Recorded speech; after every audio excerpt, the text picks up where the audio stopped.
Perfect.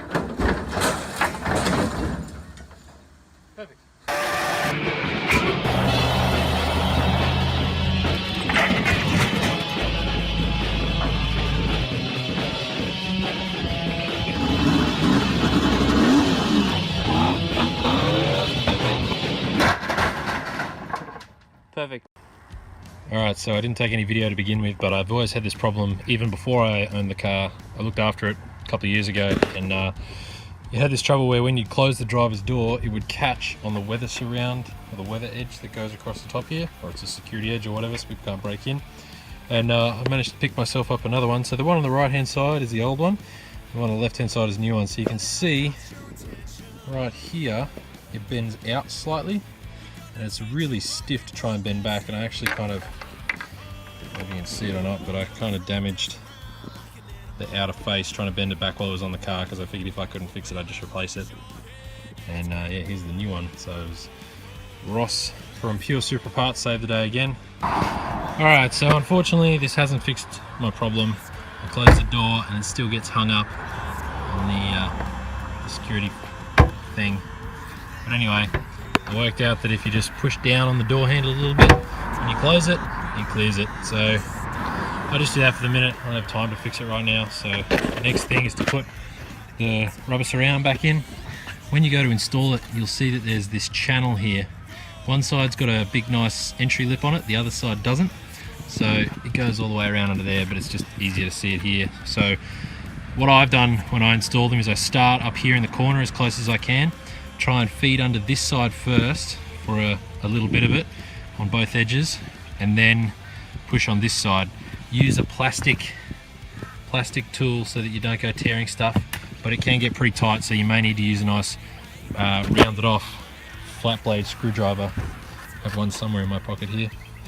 So you can see how it's not got a sharp edge on the corners, so it lets you sort of stab some rubbery stuff and not tear a hole in it, but you do have to be careful because you can still tear a hole. So anyway, that's the best way to install these, and then put these corner pieces in last so you can sort of take up the slack, because it will stretch and not fit right. So this is my Twin Turbo Supra's air intake connector from the airbox to the intake to the turbos, and it's quite old and very hard, just like everything else in this freaking car. But there was a lot of splits in it, a lot of broken parts, and my dad decided to go nuts with some silicone. So it's just some Sikaflex adhesive sealant. Anyway, glued up all the broken bits. Tried to make it, there's a whole chunk missing out of there. Tried to make it look as neat as possible, because these are apparently hard to get. And looks pretty good. I mean, it'll stand out like dog's balls, but as long as it doesn't leak dust while I drive to Sydney and back, should be good to go. So I'll throw these crappy hose clamps back on and see how it is. So once I got the Supra back together, I went on a cruise with Luke in his Land Cruiser, as you can see by the photo there at sunset, and then I did a few more things, just buttoning little bits and pieces up, like interior lights and stuff. I loaded the gearbox out of the wagon into the boot of the Supra, packed all my stuff up, and I headed south. So I think I left at about 3 in the morning one day, and I never got around to fixing that window properly. I think the passenger side one leaked as well. So I drove to Sydney from Brisbane, and it was quite funny, the rain pouring in the open, or the slightly open windows. As you can see, it's quite wet. But anyway, so I just drove down to Sydney to work with my uncle for a couple of weeks. So the car was sitting pretty, and then I also continued south further to Albury-Wodonga to see some friends. So the car performed flawlessly. Couldn't really complain. Probably the only thing I could complain about actually is that the speakers weren't loud enough, but you know, that's just paper cone life. These are just random photos from the road. I was so happy with the colour, obviously. It was clean and driving, and it's gorgeous.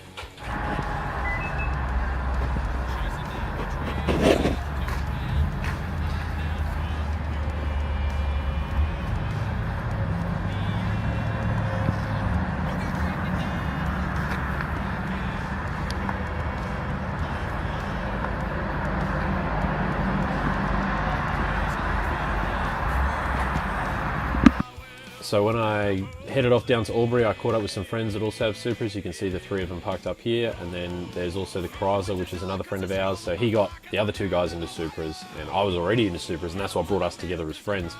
So we got to hang out down in Albury for a couple of days. So this is Tristan's 97 RZ, all the original except for wheels. It's a 6-speed. It's got an exhaust and an intercooler.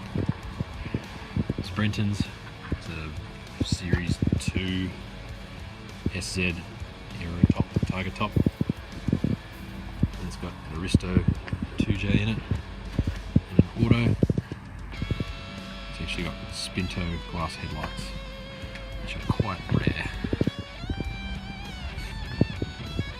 And of course the TRD wing. And then mine, 95 Series 1 Twin Turbo Auto.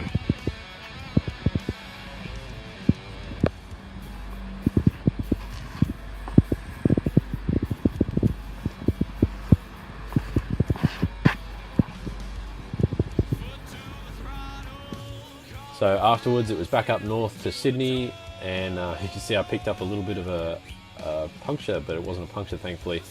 So I ended up driving from Albury-Wodonga, which is just north of Melbourne, all the way back to Brisbane. So I left at maybe 6 or 8 in the morning, and I didn't get back until 1 or 2 the following morning. I stopped at a servo here and had dinner with another Supra, so you could see them both parked up there, and then I sat down at 8 with the nice view. The drive was pretty good, pretty uneventful thankfully, just cruised all the way up. It was a total of 4,421 kilometers that I drove, and I managed to pick up the brake caliper retention spring, so the brakes would stop rattling all the time, which was nice. And then these are just some other photos of the car now that it was done. I was pretty happy with it. It survived the road trip, no dramas at all, and yeah, I couldn't be happier with the colour and the look, and so ended up going to Ivor's place, and he gave it a bit of a polish.